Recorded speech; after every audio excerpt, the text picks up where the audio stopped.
கற்றுக் கொடுக்கறதுக்காக தான் அவர் இந்த மாதிரி பண்ணியிருக்காரு.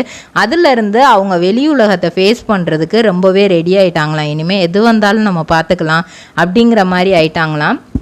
அப்படி இருந்த அப்பா கிட்டத்தட்ட ஏன் இத்தனை மாதமாக பேசலை அப்படின்னா, இவங்க ஒரு ஆங்கரிங் ஃபீல்டை சூஸ் பண்ணி அதில் ஒரு லோக்கல் சேனலில் ஆங்கரிங் பண்ணி அதில் வந்த காசை சேர்த்து வச்சு ஃபீஸ் கட்டணும் அப்படின்னு முடிவு பண்ணியிருக்காங்க.